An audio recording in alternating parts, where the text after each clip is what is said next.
So thank you, Matan, for being here and for sharing with us, and thank you everyone else for being here, joining us on this lovely Sunday morning.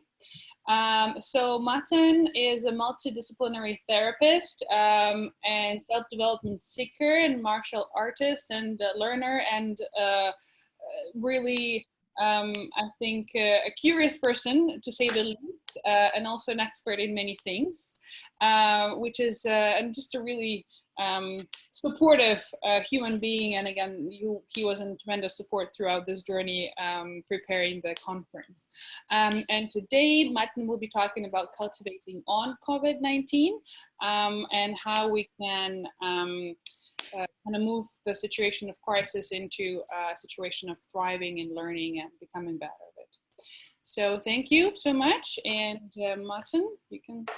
Thanks. Yeah, I spent, like, I was thinking about, like, how can I open this this session?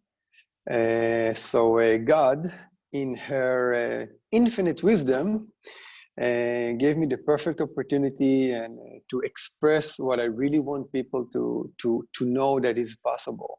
And one of them is to be happy, or to maintain your happiness, or to be able to maintain your desirable emotional state, even though if you go into hardship, even though if you go into, bad situations or whatever happened to your life. So what she did was during yesterday, just before in the morning, just before we started the session, during my routine morning workout, long story short, it ended up with me crashing on the floor, spending like about 10 minutes trying to get back up on my feet, and summarize it with like a severe vertebra, like severed, like broken vertebra and hernial disc.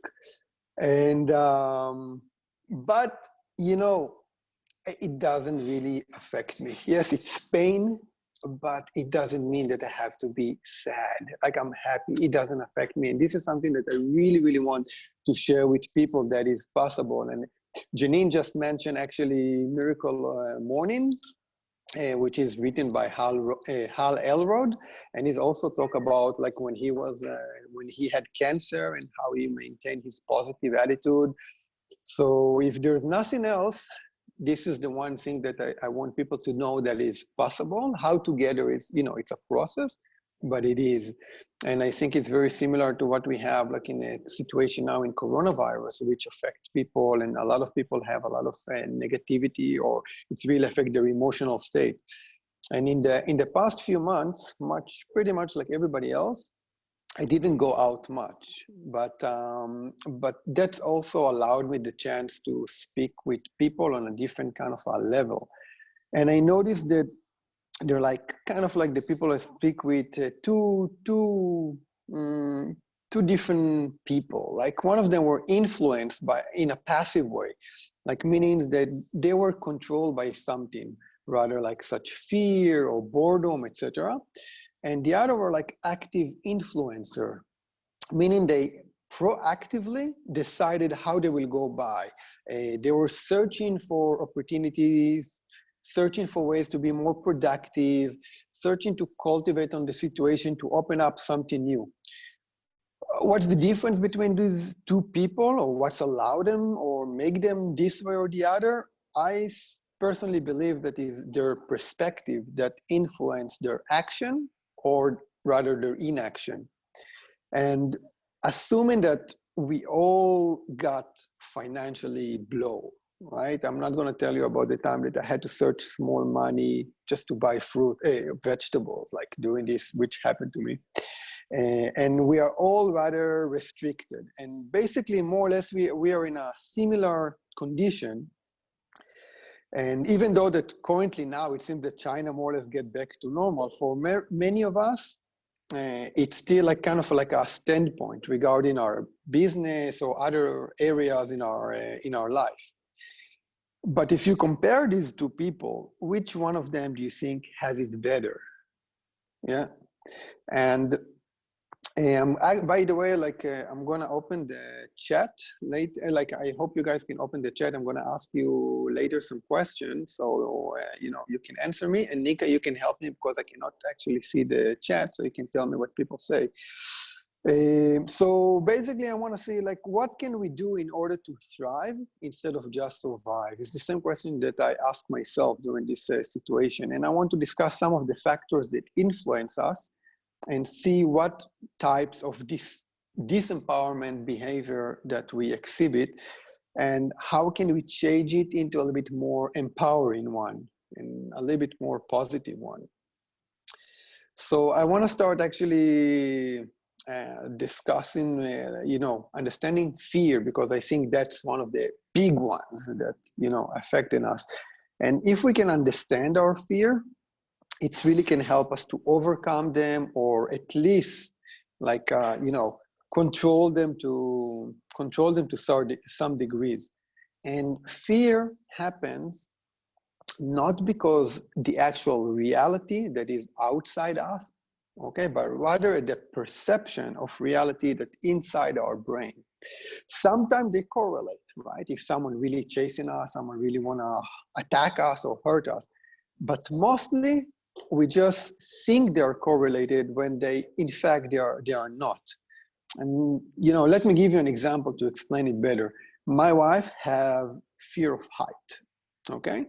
And one day we went to play like VR, and then when she put the set on her eyes, it's projected like an empty space beneath her legs. So immediately she panicked, she took the set off, and she exhibit all the symptoms that actually related in a real experience. Yeah? Her leg were shaking, she was sweating, and it was really like she was in a top of a mountain with no, you know, no railing. And it's because that our brain is like a computer that receives input data without analyzing actually what does it mean or where it's come from, okay? So it means that if we feed him fear, he will react and he release chemicals related to fear, and vice versa. So our state of being will be influenced accordingly. So if you focus on the fearful aspects of the pandemic, okay, especially with all the media reports and all the dramas that surround it, guess what? On the other hand, if you focus on other things, or the hope it can present it, or all the benefits that, you know, you can achieve during this time, then again, you know, guess what will happen, right? And again, we can go on discussion whether the situation is really dangerous or not, and I can try to convince you that it's not necessarily, you know, but it's not going to do the trick, right? So instead, I'm just going to focus and trying to change the focus, okay, into what actually we can do and what we actually can control. But before we go there, there's another thing that I want to discuss, and that's like negativity, okay? A lot of people, they say like, think positive, it's gonna be positive, you know, just be happy, think positive. But I try to tell someone who lost their business, think positive, right? Oh, you have to think positive. F you positive, I just lost all my money, my bill, you know, it's gonna slap you, right? So other than that, there's another factor which really affect our brain and our well-being in our result. This is negativity. While it's harder to think positive, it might be more actually benefits for us to think a little bit about negativity. It says that, you know, that negativity, and especially verbalize something, okay, is way stronger, about like 10 times stronger than just thinking it. So saying it aloud tune us, and by tuning us, I mean like actually wiring and firing our brain toward it. Okay, it's like something that physically happened in our brain, in our, you know, because of that. It's also said that negativity itself is about 4 to 7 times stronger than positivity, right? So that means that verbalizing something positive is thought about 10 times stronger than just thinking it. But if you verbalize something negative, So it's mean like multiply 4 or 7, right? So that will be like 40 to 70 times stronger. So maybe before we go and try all this happy thought, maybe we should first put more effort in actually controlling our negative one. So think less, or even if we think them, well, try not to verbalize them. And this is something that we can control. And since negativity is so strong, hearing negativity will also affect us much stronger than hearing positivity. So again, surrounding yourself with the right peer group that speaks positively to you and reduce all the media and all the negative news that you know, so common today and all the drama. And why is negativity so strong? So probably we tuned up for negativity through to our biological needs and evolution, where we had to sense bad things and react to bad things much stronger and much faster, right? If someone want to attack you, or in the savannah or whatever, you had to get this cue for the environment way faster and to react much faster. So they are amplified in your brain automatically. So that's maybe kind of the things that can explain it. But also, social and psychological mechanism take place in why negative is so strong, kind of like a protection for ourselves. So but happen now that we tend to confuse, we tend to confuse like imminent danger with perception of threat. Okay, we are mixing our mind, and we're like, it's not really, because we said before about fear, it's just about perception. It's not about necessarily the reality, but for our brain, it's the same. It doesn't know the difference. So to summarize it, first we have to deal with negative inputs, okay? And we can do it by control our peer group, social media, verbalize, think about what you verbalize, etc. And maybe later, if you're doing meditation, so control even your thoughts. And we want to, on the other hand, increase the positive one. Okay, we can do it by affirmation, by media as well. Going to motivational speaker, do sessions like we have yesterday and today, and change your peer group, choosing your choice of words, etc.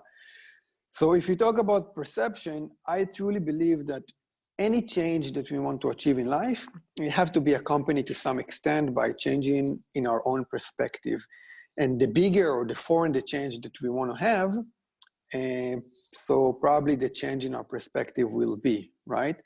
So many times, this is also where we have to start from. If we want to change something, achieve something, we have to start from our perspective. If we want to thrive in a situation that we perceive as negative, we must find another way to look at it. Otherwise, it's going to be very, very hard. In order to do that, I want to offer kind of what I found is very powerful and insightful and helping for me. When I look at the current situation or current obstacles in life, especially those that seems like unsolvable at the moment, I'm trying to zoom out, okay? I'm trying to go outside of my current timeline, okay? I'm trying to take the bird eye view going up and see it from above. And I know it can be very difficult to do that, but if we can look at past event and we can search for all of these hard moments that we had in life and similarly to today's, but eventually we passed. Eventually, we are all still here. We are all alive. We are all more or less healthy. We all have roof above our head. So can we adopt the saying that, that shall too will pass? Okay, and that's what helped me today. My back is pain, right? But I know that shall too will pass. So it doesn't really affect me. If I would focus on my pain, trust me, I would probably cancel for today seminars, right? So if we're really able to practice to embed this feeling into your heart, it will make a huge change in our life. And again, we have a simple choice to make in life, right? We can live the life that has been given to us, okay? Or we can program the life that we want to live. The choice is ours. We can either have excuses or we have results, but we cannot get both of them. And we have to we have to look up if you want to get up, right? Life is like more or less like a computer program. Yeah, what most of us are just user of the, the operation system.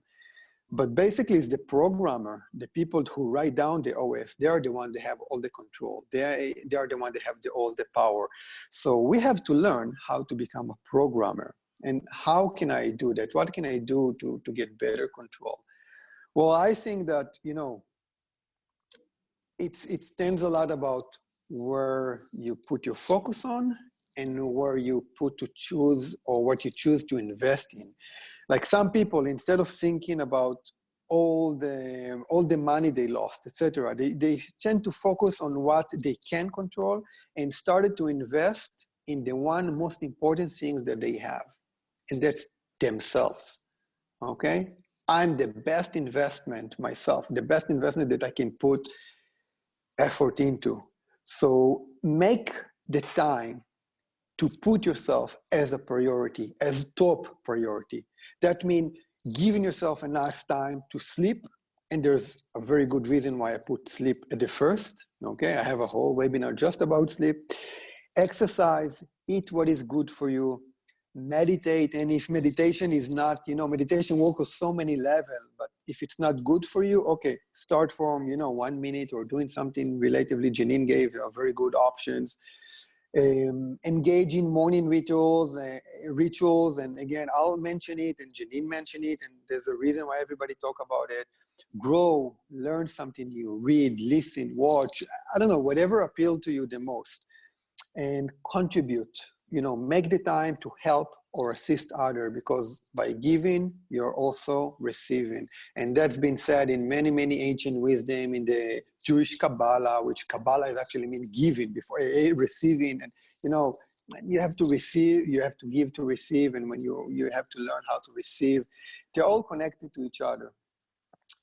And if you still find it hard, that means that maybe you have to go deeper and dig deeper. Why is it hard for you to change this perspective? Why it's hard for you to do all this stuff that, every coach and every man, women that want to help, they're talk about, to give suggestions. Like many say, we said, I want to do all that, but, well, the narrative, the story that we tell ourselves after the this is our like limiting beliefs, okay? And this is the reason why we don't get what we want.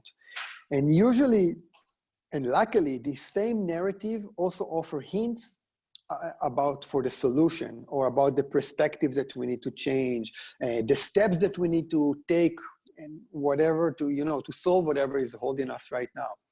So, because whatever holding you right now here, it's the same thing. It will keep holding you back 5 years from now, 10 years from now, 40 years from now, regardless of the corona. Okay, so if we don't attend to it, we'll stay in the same place. But what is actually beliefs? Belief is basically, it's just like reinforcement of neural structures in a brain. Okay, we're taking input. We got from different sources, okay, from the outside sources, and we implement them and then reinforce them by enough time, by repetition, until they become part of our identity. And most of our beliefs started to take shape when we're only in our early childhood, by until we're like 7, 8 years old. But there are also a big effect on our belief, which is what we hear from authorities. Okay, which then they control the mass mind believes for decades and decades, and they slow down progress. Like, for example, it's impossible to run a marathon under 2 hours. We need 8 hours of sleep today. Breakfast is the most important meals of the day. Adrenaline is the main sympathetic stress hormone. And the coronavirus is the end of the world, which everything that I just said is actually not true. But most of us, they believe in some or all of the things that I just said, right? Without realizing that maybe they are not true, or they're just true to some extent. So and again, for this case, authorities, that everyone can be everyone that we respect, look up to, or anyone which is in a position of power. But the problem is that our belief system become our guiding force in life. And the more proof we find to support something, it's the more emotional involved I become in it. And the more I tighten to myself, and the more it's become part of my identity. And if we're looking for proof for something, we will always gonna find proof for it. But again, our beliefs, we have to understand that they are not the whole reality. Okay, they're just small part of reality which we choose to focus on. So I wanna ask you guys, and maybe Nika, you can help me a little bit. I wanna ask you guys to write down, okay, how long can you hold your breath? Okay, for how long can you hold your breath? Please write it down in the chat. Just put a number in minutes. Or if it's less than minute, just write S, so it will be quick. Feel free, write down, and let's see what people say. And at the same time, okay, or right after you write that one, I want you to think about how long do you think it is possible for people in general to hold their breath, okay? Yeah, do we have anyone write down something? Yes, so we have Dico saying 1.5 minutes. We have Alexandra saying 30 seconds. Mary Jane, 60 seconds. Alexandra says that usually for people, it probably takes about 30 seconds to hold the breath. And Dico says that some people can hold breath for 18 minutes. Okay, so would you believe me if I tell you that you, and I mean like each one of you, can easily hold the breath for 2 or 3 minutes, even after exhalation, okay? With only like 15-minute practice with me, okay? How about if I tell you, yeah, that, oh, you know what, before I tell you about, relate to what you said about some people can hold it for 18 minutes, what's stopping you from achieving what I just said, from holding your breath for 2, 3, even 4 or 5 minutes? Basically, there are two main things. First is that your belief, okay, that what is possible, which I can change by first making you aware, which is possible, okay? And second, by knowledge that I can transfer for you. I can teach you, or you can, of course, learn through other, from someone else. And just for you to know, the world record that was set in 2016 is 24 minutes, 0.0 second, 0.45 millisecond, and that with oxygen assistant. But it's also more than 11 minutes without oxygen assistant, right? So we can hold our breath one longer. But if you're not aware of it, you don't know how to do it. So, well, actually, I was thinking about a model, a simple model that can help people to make changes in their life. And so the first pillar that I'm thinking of, again, is like, be aware. You have to say, like, if you don't know something exists beyond your current data, you don't have any access to it, and you cannot use it, you cannot alter it, you cannot be affected by it, right? And that's if we want to make a change in ourselves. So the first thing we have to do is get to know ourselves, and we don't know ourselves as much as we think we are. The second one is, as I mentioned before, is knowledge. We can drive a car without knowing about the mechanics, the electric of the car, but that's, in a way, it's also very limited, okay? We cannot fix the car. We cannot pimp up my ride. I cannot use my car to its full potential if I haven't taken like a professional, driving courses and teach you how to slide and how to go in a race, etc. The more knowledge I have about something, the more I can take it out, the more I can learn from it, the more I can use it. And that's bring to the next step, which is action. Without deliberate focus action, we stay at the same place that we are now, okay? So it's hard to actually bring positive changes. Action means utilizing the knowledge that we have and the tools to manifest them into reality. And then what we get is the fourth step. We start to get progress.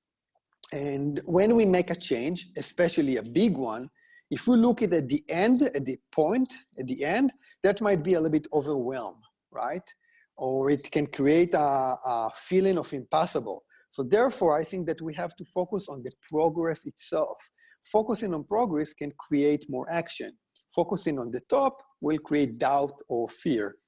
And then as we progress, we also start to change a little bit, right? And small changes is a good feedback of success. Then we can contribute to the process and start, we can start build a nourishing cycle, constructive cycle. And there we continue our progress, we get more change. And the more change we create, the bigger, like, and more stable or lasting change we want to create. So this cycle goes on and on. We have more awareness, then we get more knowledge, and we get into more action. And eventually we're expanding our identity until it's become like we become something else. So let's start by how we can change our belief system, okay? One way to do it is to change our focus. Like if you look at the screen now, go back and relax your eyes a little bit, and yeah, and then maybe you will see what's written down. I don't know if you can see it. Can you see it, Nika? You have to go back and a little bit unfocus your... I'm doing my best, yeah. I'm trying. Yes. Try and let me know, yeah? We are constantly, shifting our body between the sympathetic and the parasympathetic system when we find ourselves in a situation where we feel uncomfortable or straight out. What we can do is like try to look at the belief that create that thought or create those feeling, okay? We can actually challenge our beliefs. And we can think about what can we do to prove ourselves that is not true or is just a perspective. If we can change our focus and look at the situation from outside of our body, from outside of the experience itself, it will be much easier for us to understand or to see why this belief is not true, okay? And I don't know, like, and once you see something, once you are able to see your perspective or your belief, when you can see that your limited belief is not necessarily the whole reality, okay, then you cannot unsee it. If I'll show you videos actually for people who are diving for 6, 7, 8 minutes after exhalation with one breath under a 1 meter thick of ice, you cannot unsee it again. If you cannot see the picture, what I said now, maybe we'll send it in the group later. Another thing that, is about taking action in the present to be able to change our emotional state. And that's something that also Janine just demonstrate in her session. When we feel like a negative or disempowerment emotional state, we have to take a physical action. Our physical body and our emotional state, they are connected together, okay? So if, for example, I want you guys to stand up for a moment, if you will. You don't have to, and I cannot stand up for a moment and do it. But think about something that makes you really, really sad, okay? Really try to feel it strongly. And once you feel it, okay, notice your body. Even if you sit down, you don't have to stand up, but think about something really sad and look what happened to your body. What physically changed, okay? Your shoulder, your upper body, your abdomen, your head, your neck. What happened? Your shoulder dropped down, your breathing pattern maybe changed, your heart changed. Maybe even you shed a tear, I don't know. You're standing up or you slump? Probably slump, right? Well, it's also worked the opposite way. So if you change your body alignment, okay, your breathing, smile, if everybody now will get up and try really, really hard to feel sad or to feel bad, but at the same time, enthusiastically doing like 15 jumping jack while you're smiling, that's impossible, right? It's just impossible. So taking physical action can immediately not only change our focus, because when you do physical action, our focus become in our brain rewired on the, on our somatic system, on our movement, but also its effect our feeling. Another thing that is good for us, oh yeah, relaxing my back a little bit, is using visualization to trick our mind, okay? To change our emotional state is changing our feeling by looking at our past or our present and focusing at all the things that we are grateful for is one thing that a lot of people talk about. All the successes that we accomplish and etc. It can really help us. But I want people also to engage in the future and use the future, imagine it future or visualize future as a tool. If you can imagine that you are already in a state where you already achieved your goal, how does it feel? If you can embrace this feeling and bring them really into your heart, what happened? We talked about before about the brain. Your brain doesn't know the difference. So your brain will follow and your brain will start wiring in different ways and your brain will start releasing chemicals that will affect you in different ways. And, affirmation, declaration, intention, affirmation, even though they're action that you can take in the present, they actually takes kind of like a future quality and cheat your brain to think that is happening right now, right? So, think about the things that you want to achieve during this time, during this Corona quarantine or whatever, and practice practice this, everything I discussed, like every day, and see what happens. See how can it affect you. To bring, to summarize, or how we can be even more proactive instead of procrastinating. It's also, we have to make sure about how we manage our time. Okay, many people feel that they don't have enough time or they're chasing time. And when is it actually more likely that they are not managing their time in the best way? Probably because we never take the time to actually do it. We never take the time. Many people doesn't take the time to manage their time or to think about how they manage the time. And I've seen it happen during this quarantine, which is kind of paradoxic, right? Like how people busy themselves with everything but themselves. And it's also happened to me at the beginning, right? I was watching television and blah, blah, blah, instead of investing in myself. And this is where I started to see the changes. So, we all have the same 24 hours a day, and I don't want to go into all of this Arnold Schwarzenegger motivational speak, even though I'm in a fully agreement with them, right? But rather, I would like to say a few simple things. First, find out where you currently do invest your time. Just think or write it down. What do you do now? Where do you actually invest your time? And second, ask yourself, what should you invest your time into? Okay, so what do you actually do and what you should do?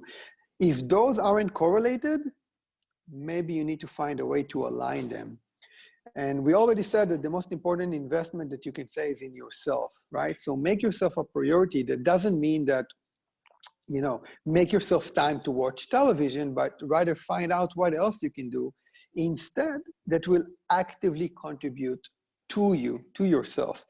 And even if you're not under quarantine and you're still back in work, check what you can add to your life. So for example, if you're taking the subway or driving a car, maybe at the same time you can listen to some podcast. Maybe you can read a book if you're not driving.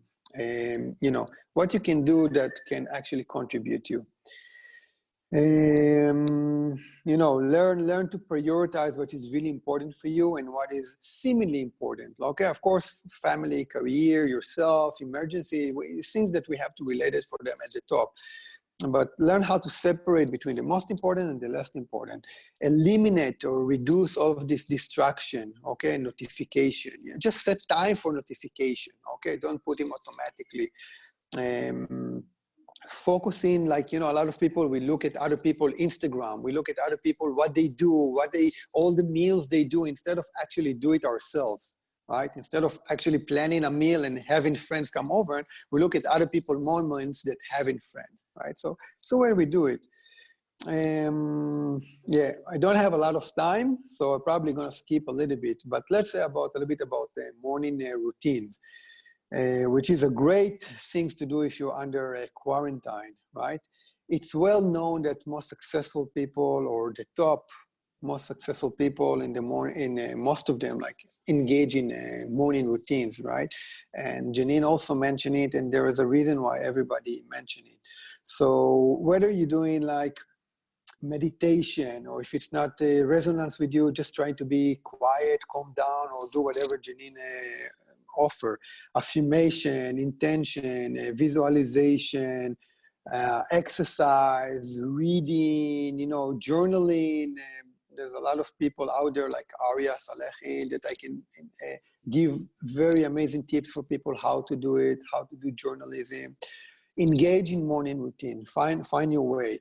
But something that people didn't mention is really, really helpful for me is segmentation. For example, when I wake up in the morning and I want to be, I take about 5 minutes to imagine the day, how I want it to be, and all the things that I want it to be today. So I know that I wake up, for example, and then from 8:30 to 11, I'm gonna do like my morning routines. And I can imagine, I can go into details or make it more general, do whatever comfortable for you. And then I know, okay, from 11 to 2, I'm gonna engage my work. Then 2, I'm gonna do meditation. And then 2:30, I go in for a run. And then like, you know, so all the things that I want to achieve today, I rehearse it in my mind. And why? Because if we hear something in our brain, it's easier for our brain to actually do it later, right? If you rehearse something, then it will be easier to actually do it. So first thing is the morning, rehearse it. What happened? Did my screen stop sharing? Okay, close it down. Sorry. Take the time, you know, take the time to make, this is the time, actually, don't take the time, but this is the time to make a choice, okay? Would you like to survive or thrive? If you're not actively doing something to, you know, to be better, you're probably gonna stay in the same place that you are. If your current behavior and beliefs are empowering you or disempowering you, do you find excuses? Or are you focusing on the solution, the result? Are you going to continue the path that you're currently taking and make your life, you know, the same? Or are you going to change something and make it better in a better future? So see what you can do for yourself, okay? Be active. Yeah, basically that's about it. I try to be on time. Right, and if you want to have some, more and know more, like, you know, you're welcome to add me.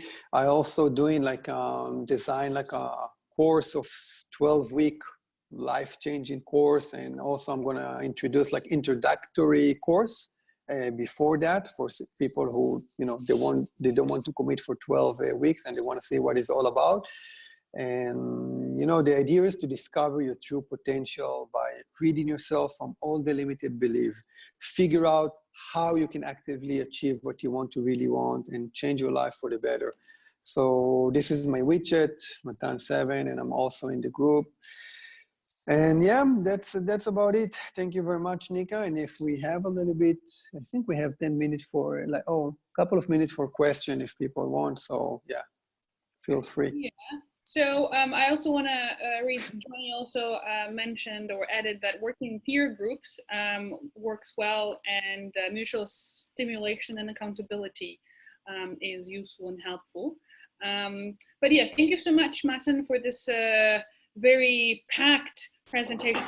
To unpack it for a little bit as well. Yes, yeah, I tend to do that, so yeah. But yeah, feel free to ask questions, feel free to interact with Matan. Whoever wants to have a break for 10 minutes before Dico starts, you can do that as well. Or thank you, I would really appreciate if you can answer some questions if people have them. So I think it's better if you just unmute yourself and ask questions to Matan. So thank you. Thank you, Nika. So yeah.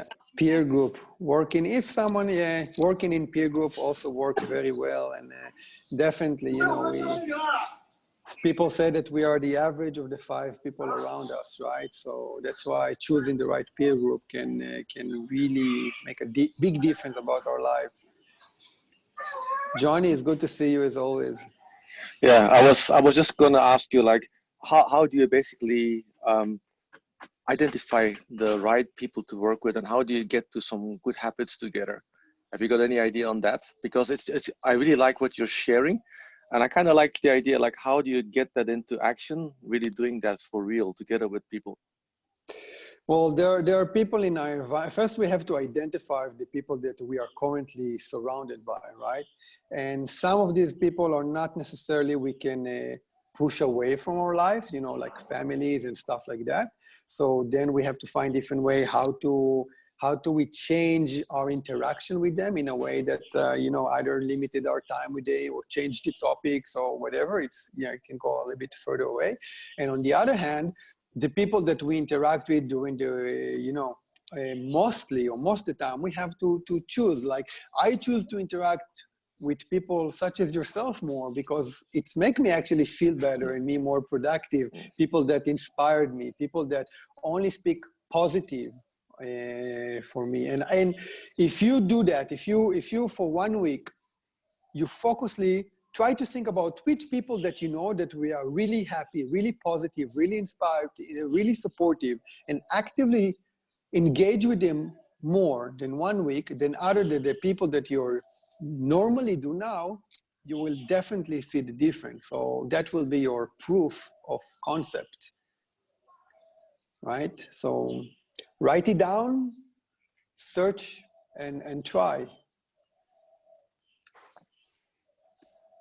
Yeah, I noticed that with the COVID, for example, some people I really have to avoid because they just influence me. They drain me. Whereas others, like you also just mentioned, they can kind of energize you. So for me, it's also a matter of being really aware, like who's influencing me in which way, and then really select the right people, and then actually figure out what I can do with them. It's the right time to actually do this. Yeah, I'm talking like, you know, my mom sometimes my mom is something that I want to talk every day. I have to talk with every day. I need, you know, so, but she have the tendency to talk about the news and about what's happening. So when she start talking about this kind, I immediately, I'm changing in a nice way, but I'm changing the topic into something positive. So then the whole experience changes, right? So that's what I'm saying about sometimes it's again about positive and negative. If we cannot find the positive one, how we can, in what way we can control the negative one. If you have people that disempowering us by their belief and their thought, how we can navigate the circumstance into a better conversation. And that can actually lead to a very interesting places. And it can also not only help yourself, but it can also help them. Yeah.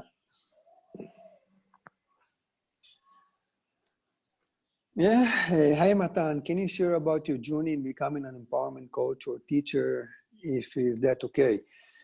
Um, my journey is still in the journey. You know, it's a never-ending journey. But during it's my life experience. You know, it's like being in many difficult situations. Okay, I've served in the army for years, and I've been in all kind of like a situation that were not very positive per se.